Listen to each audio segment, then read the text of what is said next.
பொங்கல் தினத்தன்று 3 மாவட்டங்களில் கனமழைக்கு வாய்ப்பிருப்பதாக சென்னை வானிலை ஆய்வு மையம் தெரிவித்துள்ளது. இது தொடர்பான அறிவிப்பில் குமரிக்கடல் மற்றும் அதனை ஒட்டிய பகுதிகளில் நிலவும் வளிமண்டல கீழடுக்கு சுழற்சியால் தமிழ்நாட்டில் ஒரு சில இடங்களில் மிதமான மழைக்கு வாய்ப்பிருப்பதாக தெரிவிக்கப்பட்டுள்ளது. பொங்கல் தினத்தன்று தூத்துக்குடி, திருநெல்வேலி மற்றும் ஜனவரி 15ஆம் தேதி முதல் 19ஆம் தேதி வரை தென் தமிழ்நாடு, கடலோர தமிழ்நாடு மற்றும் வட தமிழ்நாட்டில் இடி மின்னலுடன் கூடிய லேசானது முதல் மிதமான மழை பெய்யக்கூடும் என்றும் தெரிவிக்கப்பட்டுள்ளது. சென்னையில் ஒரு சில பகுதிகளில் மிதமான மழை பெய்ய வாய்ப்புள்ளதாகவும் அதிகாலை வேளையில் லேசான பனிமூட்டம் காணப்படும் என்றும் வானிலை மையம் தெரிவித்துள்ளது. தங்கள் நாட்டில் போதிய ஊதியத்துடன் வேலை கிடைக்காததால் வங்கதேச இளைஞர்கள் பலர் திருப்பூருக்கு வந்து போலி ஆதார் அட்டை கொடுத்து பணியில் சேருவது தெரியவந்துள்ளது. அந்த மாவட்டத்தின் பல்வேறு பகுதிகளில் நடத்தப்பட்ட சோதனையில் போலி ஆதார் கார்டு கொடுத்து பனியன் நிறுவனங்களில் பணியாற்றிய 31 வங்கதேச இளைஞர்களை போலீசார் கைது செய்தனர். இதுகுறித்து கோவை தீவிரவாத தடுப்பு போலீசார் விசாரணை நடத்தி வருகின்றனர். இந்நிலையில் அந்த இளைஞர்கள் மேற்கு வங்கம் வழியாக இந்தியாவுக்குள் வந்து அங்கிருந்து தமிழ்நாட்டிற்கு வந்தது தெரியவந்துள்ளது. வங்கதேசத்தை விட திருப்பூர் போன்ற இந்திய நகரங்களில் போதிய ஊதியம் வழங்கப்படுவதால் அவர்கள் சட்டவிரோதமாக இந்தியாவிற்கு வருவதாக போலீசார் தெரிவித்துள்ளனர். மேலும் திருப்பூர் வந்த சில மாதங்களில் தங்கள் உறவினர்களுக்கும் வேலை வாங்கி கொடுத்து விடுகின்றனர். இந்த இளைஞர்களை எந்த அடிப்படையில் பணியில் சேர்த்தார்கள், அவர்களிடமிருந்து பெறப்பட்ட மற்ற ஆவணங்கள் என்னென்ன என்பது குறித்து பனியன் நிறுவனங்களில் விசாரணை நடத்தப்பட்டு வருகிறது. தமிழ்நாட்டில் முடிவுற்ற பல்வேறு திட்டப்பணிகளை முதலமைச்சர் மு.க.ஸ்டாலின் காணொலி காட்சி வாயிலாக தொடங்கி வைத்தார்.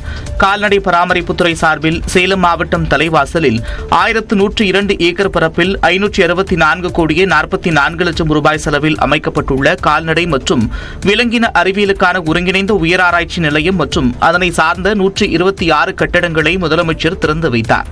தொழிலாளர் நலன் மற்றும் திறன் மேம்பாட்டுத் துறையின் சார்பில் 8 கோடியே 13 லட்சம் ரூபாய் செலவில் விழுப்புரம் மாவட்டம் வீமருதூர் மற்றும் ராமநாதபுரம் மாவட்டம் பட்டணம்காத்தான் ஆகிய இடங்களில் கட்டப்பட்டுள்ள ஒருங்கிணைந்த தொழிலாளர் துறை அலுவலக வளாகங்களையும் திறந்து வைத்தார். வேலை வாய்ப்பு மற்றும் பயிற்சித்துறை சார்பில் 19 கோடியே 20 லட்சம் ரூபாய் செலவில் கட்டப்பட்டுள்ள அரசின் தொழில் பயிற்சி நிலைய கட்டடங்கள் என மொத்தம் 27 கோடியே 33 லட்சம் ரூபாய் செலவிலான கட்டடங்களை முதலமைச்சர் திறந்து வைத்தார்.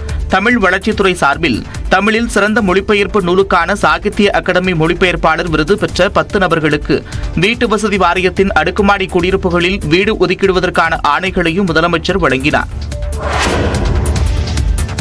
ஜம்மு காஷ்மீரில் கட்டப்பட்டுள்ள செனா பாலத்தை கண்டு உலகமே வியப்பதாக பிரதமர் மோடி பெருமிதம் தெரிவித்துள்ளார். ஜம்மு காஷ்மீரின் சோனாமார்க் பகுதியில் கட்டி முடிக்கப்பட்ட ஜட் மோர் சுரங்கப்பாதையை பிரதமர் மோடி நாட்டுக்கு அர்ப்பணித்தார். 12 கிலோமீட்டர் தொலைவில் கட்டப்பட்டு வரும் சுரங்கத்தில் 6.4 கிலோமீட்டர் பிரதான சுரங்கத்தின் பணிகள் நிறைவு பெற்றன. ஸ்ரீநகரில் இருந்து லே பகுதியை இந்த சுரங்கப்பாதை இணைக்கிறது. சுரங்கப்பாதையை பார்வையிட்ட பிரதமர் மோடி கட்டுமான பணிகள் நடந்தது குறித்த கண்காட்சியையும் பார்த்தார்.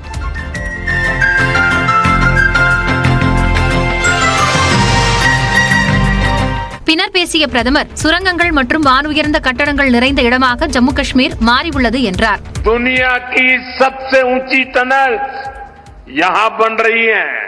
दुनिया के सबसे ऊंचे rail road bridge, cable bridge यहां बन रहे हैं.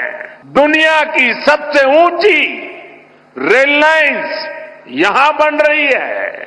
ஜம்மு காஷ்மீரில் மட்டும் 42,000 கோடி ரூபாய் மதிப்புள்ள வளர்ச்சிப் பணிகள் நடப்பதாகவும் சிறப்பான இணைப்பு வசதி காரணமாக சுற்றுலா பயணிகளின் வருகை அதிகரித்திருப்பதாகவும் கடந்த ஆண்டில் மட்டும் 2 கோடிக்கும் அதிகமான சுற்றுலா பயணிகள் ஜம்மு காஷ்மீருக்கு வந்துள்ளதாகவும் கூறினார்.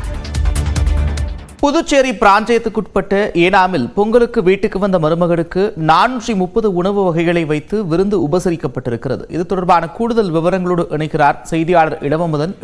விவரங்கள். இந்த தமிழகத்தில் பொங்கல், தீபாவளி பண்டிகை போல ஆந்திரா மற்றும் தெலுங்கானாவில் சங்கராந்தி விழா மிக சிறப்பாக கொண்டாடப்படும். அதாவது பொங்கலை ஒட்டி நடைபெறும் இந்த விழாவில் புதிதாக திருமணமான மணமக்களை அழைத்து கௌரவிப்பது வழக்கம். அந்த வகையில் தான் புதுச்சேரியின் யானம் பகுதி, அதாவது ஆந்திரா ஒட்டியுள்ள யானம் பகுதியில் ஒரு குடும்பத்தினர் வந்து தங்களது மணமக்களுக்கு விருந்து வைத்திருக்கிறார்கள். யானம் பிராந்தியத்தை சேர்ந்த வர்த்தக செயல் தலைவராக இருக்கக்கூடிய சத்யபாஸ்கர் வெங்கடேஸ்வரர், அவருடைய மகள் வந்து டாக்டர் ஹரிணி, அவரும் விஜயவாடாவை சேர்ந்த ஹேகத், 2 பேருடைய திருமணம் கடந்த கோடை மாதம் நடைபெற்றது. அந்த புதுமண தம்பதியர்களுக்கு இன்று சங்கராந்தி விழா நடைபெற்றது.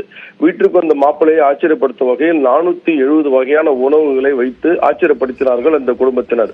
இவரோடு கேட்டபொழுது, நாங்கள் 4 சகோதரர்கள் கூட்டு குடும்பமாக வாழ்ந்து வருகிறோம். எங்களது குடும்பத்தை சேர்ந்த பெண்ணுக்கு திருமணம் நடைபெற்றது. மகா சங்கராந்தியை முன்னிட்டு அவர்களுக்கு இந்த விருந்தை வைத்திருக்கிறோம். குடும்பத்தை சேர்ந்த அனைத்து பெண்களும் உறவினர்களும் ஒன்று சேர்ந்து இனிப்பு வகைகள் மற்றும் பிடித்த உணவுகள் என 470 வகையான உணவுகளை வைத்து இந்த விருந்தினை வைத்திருப்பதாக கூறியிருக்கிறார்கள் இந்த மெகா குடும்பத்தை சேர்ந்தவர்கள். நன்றி இளமுதன் விவரங்களுக்கு.